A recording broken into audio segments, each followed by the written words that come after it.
أعوذ بالله من الشيطان الرجيم. بسم الله الرحمن الرحيم. ولقد علموا لمن اشتراه ما له في الآخرة من خلاق ولبئس ما شروا به أنفسهم لو كانوا يعلمون ولو أنهم آمنوا واتقوا لمثوبة من عند الله خير لو كانوا يعلمون. صدق الله العظيم. అనంత కరుణామయుడు, అపార కృపాశీలుడు, పాలకుడు, పోషకుడు, సర్వలోక ప్రభు అయిన అల్లాహ్ శుభనామంతో ప్రారంభిస్తున్నాను. సోదరులారా, సోదరీమణులారా, అయ్యలారా, అమ్మలారా, అస్సలాము అలైకుం రెహ్మతుల్లాహి వబరకాతుహు. సర్వలోక ప్రభువైన అల్లాహ్ మన అందరి జీవితాలలో శాంతిని, సమాధానాన్ని, శుభాలను, కారుణ్యాన్ని కురిపించునుగాక. ఆమీన్. ఇంతవరకు మీ ముందు మనందరి మార్గదర్శక గ్రంథం, దేవుని చివరి గ్రంథమైనటువంటి దివ్య ఖురాన్ నుండి 2వ అధ్యాయం 103వ వాక్యం యొక్క అరబ్బీ మూలంను మీ ముందు పట్టించడం జరిగింది. దీని తెలుగు అనువాదం: ఎంత తుచ్చమైన సొమ్ముకు బదులుగా వారు తమ ఆత్మలను అమ్ముకున్నారో వారికి తెలుసుంటే చాలా బాగుండేది. ఒకవేళ వారు విశ్వసించి భయభక్తుల మార్గం అవలంబించి ఉన్నట్లయితే దానికి అల్లాహ్ వద్ద వారికి లభించే ప్రతిఫలం ఎంతో శ్రేష్టమైనది. దీనిని వారు గ్రహిస్తే వారికే మేలు. సోదరులారా, మనము గత 2-3 రోజులుగా ఒక విషయాన్ని గురించి మాట్లాడుకుంటున్నాము. అదేమిటంటే, వారు భార్యాభర్తలను వేరు చేసే ఒక విద్యను నేర్చుకుని సంసారంలో కలతలు లేపేవారు. అదే కాదు, మానవాళికి హాని కలిగించే ఏ విద్య అయినా కూడా, మానవాళి యొక్క కళ్యాణానికి విఘాతం కలిగించే ఏ విద్య అయినప్పటికీ కూడా అది ఎంత మాత్రం కూడా క్షమించరానటువంటి నేరము. ఇందుకు చూడండి సోదరులారా, చిన్న ఉదాహరణ చెప్తాను. ఒక మనిషి ఏదైనా ఒక పని చేస్తున్నాడు అంటే దాని యొక్క పర్యావసనం కానీ, పరిణామం కానీ, దాని యొక్క ఫలితం కానీ అతనికి తెలియదనుకోండి, తద్వారా అనేక రకాల తప్పులు చేస్తుంటాడు. ఉదాహరణకు, ఒక వ్యక్తి ఒక హత్య చేస్తున్నాడు అనుకోండి, దీనికి ఫలితము 14 సంవత్సరాలు నేను జైలు శిక్ష అనుభవించాలి అన్న స్పృహ అతనిలో కలిగిందనుకోండి, అతను ఎంత మాత్రం కూడా తప్పు చేయడు. అదేవిధంగా ఒక వ్యక్తి ఒక అత్యాచారం చేస్తున్నప్పటికీ కూడా, లేక మరొక నేరం చేస్తున్నప్పటికీ కూడా, దీనికి నేను ఈ శిక్ష అనుభవించవలసి ఉంటుంది అన్న స్పృహ అతనిలో వచ్చిందనుకోండి, అతను ఆ తప్పు ఎంత మాత్రం కూడా చేయడు. మరి అదేవిధంగా మద్యపానం కానివ్వండి, వ్యభిచారం కానివ్వండి, దీనికి కలిగే ఫలితాలు పరలోకంలో ఎంత భయంకరంగా ఉంటాయో ఒక వ్యక్తికి తెలిసినట్లయితే అతను ఎంత మాత్రం కూడా ఆ తప్పు చేయడానికి సాహసించడు. అయినప్పటికీ కూడా అతను ఆ తప్పులు చేయడానికి సాహసిస్తున్నాడు అంటే అతనికి ఒకటి దాని వలన కలిగే ఫలితం ఏమిటో అతనికి తెలియకపోవడం అయినా కావాలి, లేకపోతే ఈ ప్రపంచంలో లభించే సుఖాల యొక్క వెంట అతను పడడమైనా కావాలి. కొద్దిపాటి సుఖం కోసము, 2-3 నిమిషాల సుఖం కోసము అతను ఈ ప్రపంచం వెంట పరుగులు తీస్తున్నాడు చూసారా, అదేనా కావాలి. కాబట్టి సోదరులారా, ప్రవక్త ముహమ్మద్ సల్లల్లాహు అలైహి వసల్లం వారు ఒక సందర్భంలో ఆయన శిష్యులు బిగ్గరగా నవ్వుతూ ఉండడం గమనించి ఒక మాట అంటారు. అదేమిటంటే, నేను ఒక విషయాన్ని గురించి మీకు చెప్తాను, దాని గురించి మీకు తెలిసి ఉన్నట్లయితే మీరు తక్కువగా నవ్వుతారు, ఎక్కువగా ఏడుస్తారు అన్నారు. ప్రవక్త చెప్పండి అదేమిటంటే, అదే మీ కోరికలను హరించే మృత్యువు. మీరు మృత్యువును జ్ఞాపకం పెట్టుకున్నారంటే, మృత్యువు తర్వాత వచ్చే జీవితాన్ని గురించి మీరు ఆలోచించారంటే మీరు ప్రపంచంలో చాలా తక్కువగా నవ్వుతారు, ఎక్కువగా ఏడుస్తారు. అంటే ఈ ప్రపంచం యొక్క సుఖాల వెంట పరుగులు తీయడం మీరు మానివేస్తారు. ప్రపంచం ఈ 4 రోజుల ముచ్చట అనే సత్యం మీకు తెలిసినట్లయితే ఈ కొద్దిపాటి ప్రపంచం కోసము మనిషి ఇక్కడ నేరం చేయడు, ఏమాత్రం కూడా ఘోరం చేయడు. ఈ విధంగా నేరాలు చేసి అతను తన పరలోకాన్ని నాశనం చేసుకోడు. కానీ మనిషికి ఆ ఫలితం తెలియని కారణంగా, లేకపోతే ఈ ప్రపంచమే నాకు శాశ్వతము, తర్వాత వచ్చేది తర్వాత చూసుకుందాము అన్న అతని ఏమరపాటు ఉంది చూశారు, ఇది అతని సర్వనాశనం చేస్తుంది. అందుకని అంతిమ గ్రంథం ఖురాన్లో ఒక సందర్భంలో అల్లాహ్ ఈ విధంగా చెప్తున్నాడు, అల్హాకుముత్ తకాసుర్ హత్తా జుర్తుముల్ మకాబిర్. ఒకరిని మించి ఒకరు మించిపోవాలన్న మీ ఆశ మిమ్మల్ని ఏమరపాటులో పడివేసింది. చివరకు మీరు ఈ ఏమరపాటులోనే శ్మశానానికి చేరుకుంటారు అని అప్పుడు తెలిసి రావడం వల్ల ఏంటి ప్రయోజనం?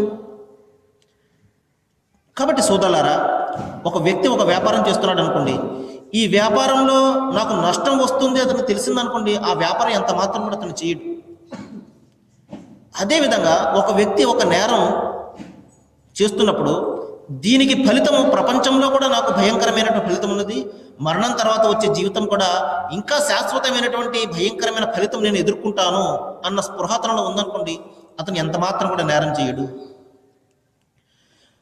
కాబట్టి సోదరులారా, ఒక చిన్న పిల్లవానికి ఉదాహరణ చెప్తున్నాను చూడండి. ఒక చిన్న పిల్లవానికి మనము ఆట వస్తువులతో పాటు ఒక 2 రత్నాలను కూడా ఇచ్చామనుకోండి, అతను ఆట వస్తువులతో పాటే ఆడుకుంటాడు, కానీ ఆ రత్నం యొక్క విలువ అతనికి తెలియదు.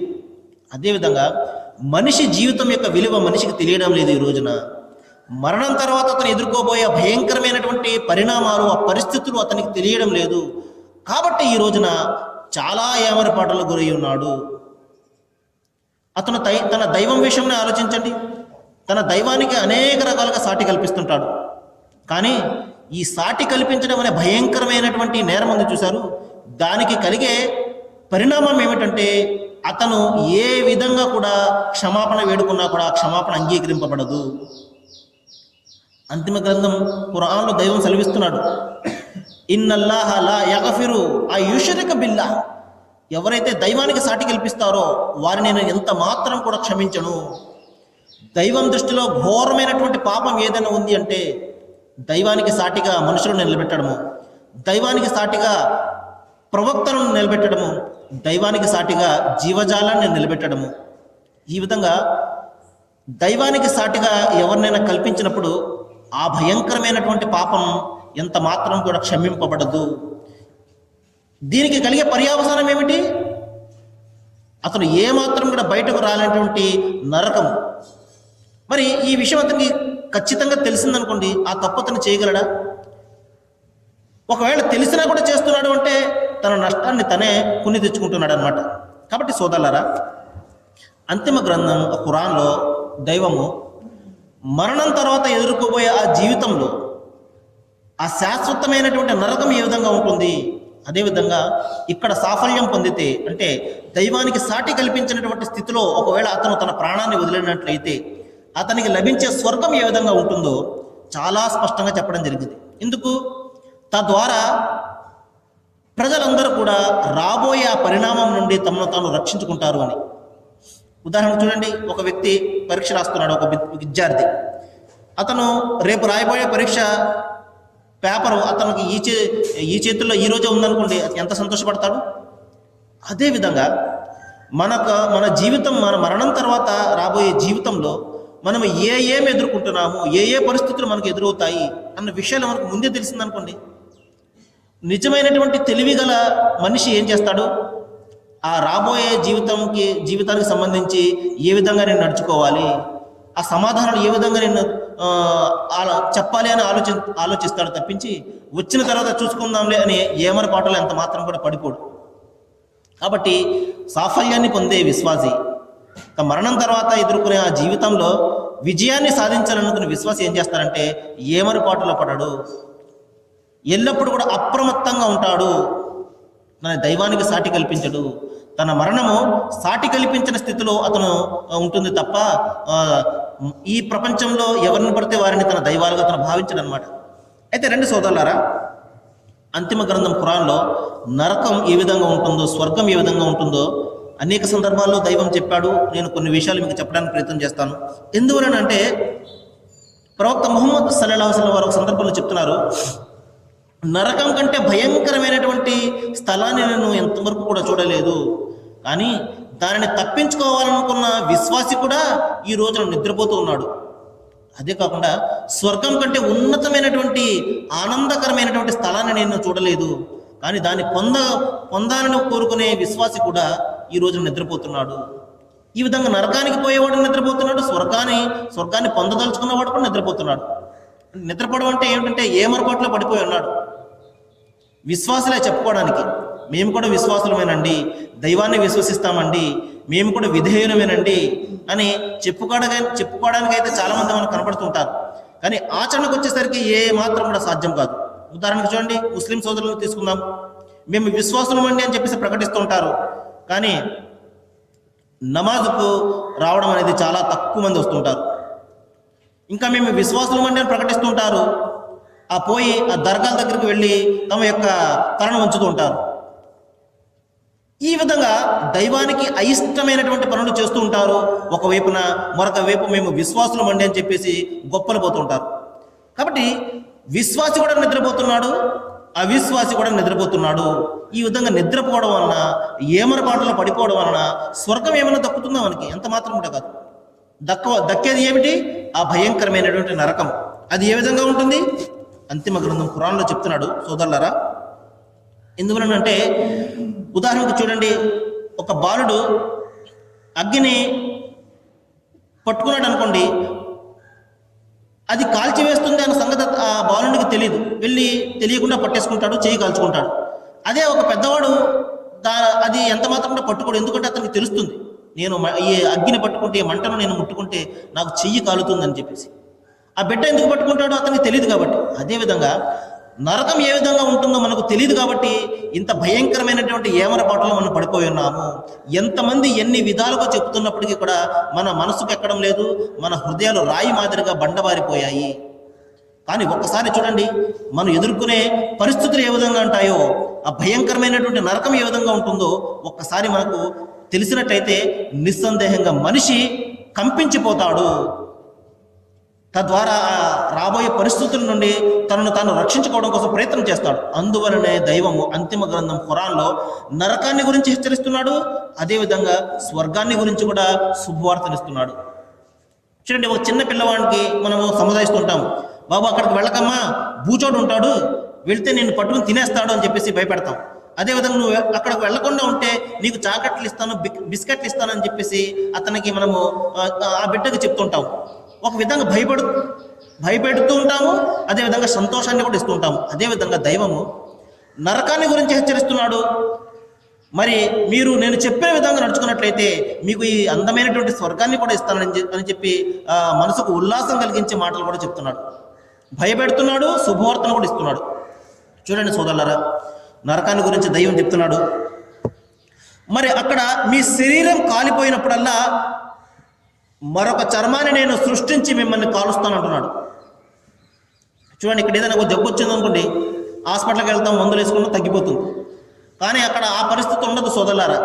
ఒక్కసారి నరకంలో పడిన తర్వాత కాసేపు ఒక గంట నేను అక్కడ ఉంటానంటే తర్వాత వెళ్ళిపోతానండి అంటే అక్కడ కుదిరే పరిస్థితి కాదు. శాశ్వతమైనటువంటి నరకము. మళ్ళీ బయటకు వచ్చే పరిస్థితి అంత మాత్రం కూడా ఉండదు.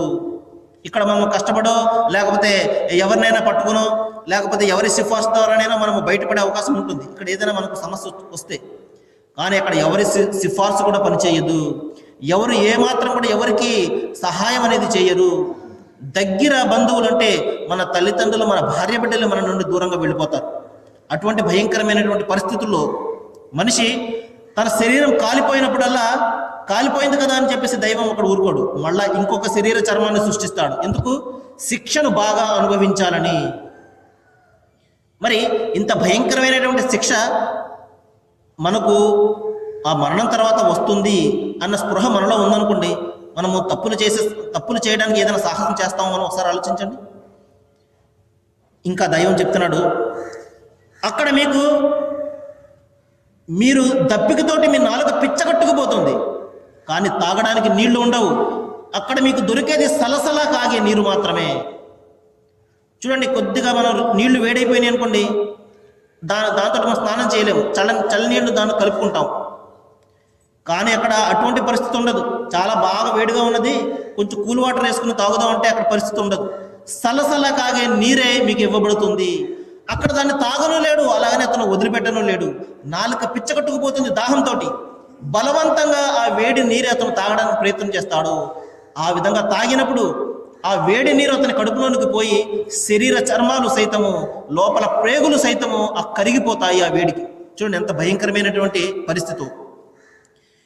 ఇంకా అక్కడ మీకు లభించేది చీము, నెత్తురు లాంటి భయంకరమైనటువంటి పానీయం మాత్రమే. మంచినీళ్ళు ఇక్కడ మనము ఫిల్టర్లు కొనుక్కుంటాము. ఇంకా కొంచెం డబ్బు ఉన్న వాళ్ళైతే ఈ విధంగా నీళ్లను వడకట్టే ఫిల్టర్ను కొనుక్కుని మనము మంచి మంచి నీళ్లు తాగడానికి ప్రయత్నం చేస్తుంటాం. కానీ సోదరులారా, అక్కడ తాగడానికి చీము, నెత్తురు లాంటి భయంకరమైనటువంటి పానీయం తప్ప అక్కడ ఏమీ కూడా లభించదు. అతడు బలవంతంగా తన గొంతులో దించడానికి ప్రయత్నం చేస్తాడు, కానీ దించలేకపోతాడు. అలాగని అతను ఊరుకోను లేడు. ఇంకా అతనికి తినడానికి అక్కడ ఎండిన గడ్డి మరియు ముళ్ళ గడ్డి తప్ప ఏది కూడా అతనికి లభించదు. చూడండి సోదరులు, ఒక్క పూట మనకు తిండి లేకపోతే మనము మలమల మాడిపోయి విరవలాడిపోతాం. కానీ చూడండి అక్కడ పరిస్థితి, తినడానికి గడ్డి తప్ప, ముళ్ళ గడ్డి తప్ప ఏమీ కూడా ఉన్నటువంటి పరిస్థితి. తాగడానికి భయంకరమైనటువంటి సలసల కాగే నీరు మరియు చీము, నెత్తురు లాంటి పానీయం. ఇంత భయంకరమైనటువంటి పరిస్థితి మన మరణం తర్వాత రాబోతుంటే మనము నిశ్చితంగా ఏ విధంగా ఉంటాం ఒకసారి ఆలోచించండి. మనసు పెట్టి మనం ఆలోచించాలి. మనం ఒకవేళ ఈ జీవితంలో ఏమరపాటులో పడిపోయి దైవాన్ని విస్మరించినట్లయితే ఆ రాబోయే జీవితం అంత భయంకరంగా ఉంటుంది. కాబట్టే దైవము మనుషులను చిన్న పిల్లవాన్ని సముదాయిస్తున్నాడు. బాబు జాగ్రత్తగా వినండి, మీరు ఏమరపాటులో పడిపోకండి. ఈ ప్రపంచం యొక్క తలుకు బెలుకులను చూచి, ఇక్కడ ఈ 4 రోజుల జీవితాన్ని చూచి మీరు ఆ పరలోకాన్ని విస్మరించినట్లయితే అక్కడ మీరు ఎంత మొత్తుకున్నా, ఎంత ఏడ్చినా కూడా ఎవరు వినే పరిస్థితి ఉండదు. జాగ్రత్త సుమా. ప్రాణం ఉండగానే మీరు ఇల్లు చక్కదిద్దుకోవాలి. పెద్దలు చెప్తారు కదా, దీపం ఉండగానే ఇల్లు చక్కదిద్దుకోవాలని. అలాగే మీ బొందులో ప్రాణం ఉన్నంత వరకే మీకు అవకాశం ఉంటుంది. ఒక్కసారి మీరు మరణించిన తర్వాత మళ్ళీ తిరిగి వచ్చే అవకాశం లేదు. జాగ్రత్త సుమా అని చెప్పేసి దైవం ఇక్కడ సముదాయిస్తున్నాడు. ఇంకా చూడండి, అక్కడ మీకు నూనె మడ్డి లాంటి వేడి నీరు మాత్రమే లభిస్తుంది. వాటి వలన మీ శరీర లోపలి భాగాలు సైతము మంచు మాదిరిగా కరిగిపోతాయి. పోనీ ఒకసారి కరిగిపోయినాయి కదా, మరణం వచ్చేస్తే సరిపోతుంది కదా అని చెప్పేసి అక్కడ భావిస్తే ఎంత మాత్రం కూడా కుదరని పని. మరణం ఎంత మాత్రం కూడా రాదు. జీవితము శాశ్వతమే. స్వర్గంలో వారు స్వర్గంలో శాశ్వతంగా ఉంటారు, నరకంలో వారు నరకంలో శాశ్వతంగా ఉంటారు. ఇంకా అక్కడ మీరు ధరించడానికి అగ్ని వస్త్రాలు ఇవ్వబడతాయి. చూడండి సోదరులారా, మనం ఇక్కడ మంచి మంచి బట్టలు వేసుకుంటాము, అందమైనటువంటి బట్టలు వేసుకుంటాము. బట్టల్లో మన యొక్క దర్పాన్ని ప్రదర్శించడానికి ప్రయత్నం చేస్తూ ఉంటాము. ఇక్కడ భూమంత బంగారాన్ని సంపాదించిన వాడు కూడా ఆ పరలోకంలో ఏ మాత్రం ఒక్క చిల్లి గవ్వ కూడా లేకుండా ఒంటరిగా ఏ విధంగా అయితే పుడతాడో అదే విధంగా దిశమనులతోటి, అంటే బట్టలు లేకుండా నగ్నంగా నిలబడతాడు. చూడండి, ఇక్కడ భూమంత బంగారాన్ని సంపాదించిన టాటా బిర్లాలు కూడా ఆ మరణం తర్వాత బట్టలు లేనటువంటి పరిస్థితుల్లో నగ్నంగా నిలబడతారు దేవుని ముందు, నిస్సహాయులై. అక్కడ వారికి ఒకవేళ అతను దైవాన్ని విస్మరించిన వాడు అయితే, దైవానికి సాటి కల్పించిన వాడు అయితే, అతనికి తొడుక్కోవడానికి అక్కడ అగ్ని వస్త్రాలను దైవం ఇస్తాడు. అగ్ని వస్త్రాలు ఎవరైనా ధరించగలరండి అగ్ని వస్త్రాలను? ఇంకా అతనికి దండించడానికి ఇనుప గదలు ఉంటాయి. అక్కడ పెద్ద పెద్ద సుత్తులతోటి దైవదూతలు అతని తలను బద్దలు కొడుతుంటారు. ఇంకా మరింతగా ఒక్కసారి ఆ అగ్ని చల్లారినప్పుడల్లా దైవము మరింతగా మండిస్తాడు. ఎందుకు? ఆ శిక్షను మీరు బాగా అనుభవించారని. కాబట్టి ఇది మంచిదా సోదరులారా? లేకపోతే ఆ శాశ్వతమైనటువంటి ఆనందకరమైనటువంటి ఆ స్వర్గం మంచిదా మనకు? ఆ స్వర్గంలో కేవలం మనము మాత్రమే కాదు, మనం ఎంతగానో ప్రేమించి మన భార్య బిడ్డలు, మన తల్లిదండ్రులు ఒకవేళ వారు సత్యాన్ని అనుసరించిన వారైతే, ఒకే దైవాన్ని విశ్వసించిన వారైతే, మీరందరినీ కలిపి నేను స్వర్గంలో ప్రవేశింపజేస్తాను. మీరు ఏ విధంగా అయితే మీ ఇంటిలో ఆనందంగా ఉంటారో అక్కడ శాశ్వతంగా ఉంటారు అని చెప్పేసి దైవం శుభవార్తలు కూడా ఇస్తున్నాడు సోదరులారా. ఈ విధంగా నరకాన్ని గురించి చెప్పి హెచ్చరిస్తూ స్వర్గాన్ని గురించి కూడా శుభవార్త ఇస్తున్నాడు. అక్కడ శాశ్వతమైనటువంటి భోగభాగ్యాలు ఉంటాయి. మరి వాటి గురించి ఏ మానవుడు కూడా ఎన్నడూ కూడా ఎరిగి ఉండడు. అంత ఆనందకరమైనటువంటి సుఖవంతమైనటువంటి స్వర్గాన్ని గురించి ఏ మనిషి కూడా ఇంతవరకు అతను ఆలోచన కూడా చేయలేడు. ఇంకా అక్కడ ఏమాత్రం కూడా శ్రమ ఉండదు. ఇక్కడ మనము ₹1 సంపాదించడం కోసము మన చెమటను రక్తంగా మారుస్తుంటాము. ఎంతో కష్టపడితే కానీ ఇక్కడ రూపాయి సంపాదించము. ఇక్కడ కష్టపడితే ఇక్కడ రెక్కాడితే కానీ డొక్కాడనటువంటి పరిస్థితి. కానీ పరలోకంలో స్వర్గంలో ఏ విధమైనటువంటి శ్రమ ఉండదు, ఏ విధమైనటువంటి కష్టం కూడా ఉండదు. అక్కడ బహిష్కారం కూడా ఉండదు. కొద్ది రోజుల నుంచి తర్వాత దైవం అక్కడి నుంచి పంపించేస్తాడు అన్న పరిస్థితి కూడా ఉండదు. శాశ్వతంగా ఉంటుంది ఆ స్వర్గము. ఇంకా అన్నీ కూడా అతనికి అభిమతానికి అనుగుణంగా జరుగుతాయి. అతను ఏదైతే ప్రపంచంలో భావిస్తాడో నాకు ఈ కోరికలు కావాలని, ఎందువలనంటే మనిషి అనేక రకాల కోరికలు కోరుకుంటూ ఉంటాడు ఈ ప్రపంచంలో. అవన్నీ కూడా తీరవు. కానీ తీరని కోరికలన్నిటి కూడా దైవం జ్ఞాపకం చేసి చేసి మరి అక్కడ తీరుస్తాడు. నీవు పలానా సమయంలో పలానా చోట ఈ విధమైనటువంటి కోరిక కోరుకున్నావు, నీకు ప్రపంచంలో నేను తీర్చలేదు, ఇక్కడ నేను తీరుస్తానని చెప్పేసి అతను మర్చిపోయినటువంటి కోరికలన్నిటి కూడా జ్ఞాపకం చేసి దైవం అతని కోరికలను తీరుస్తాడు. ఇంకా అక్కడ ఏమాత్రం కూడా శత్రుభావం ఉండదు. ఇక్కడ ప్రపంచంలో మనిషిని చూస్తే మనిషికి కపటము, అతను నాకంటే మించిపోతున్నాడని, నా సంపదలు మించిపోతున్నాడని, ఈ విధంగా అతనికంటే నాకంటే అతనికి ఎక్కువ పేరుస్తుందని, ఈ విధంగా ఏమవుతుంది, శత్రుభావం ఉంటుంది, కపటం ఉంటుంది. కానీ పరలోకంలో ఏ మాత్రం కూడా కపటం ఉండదు.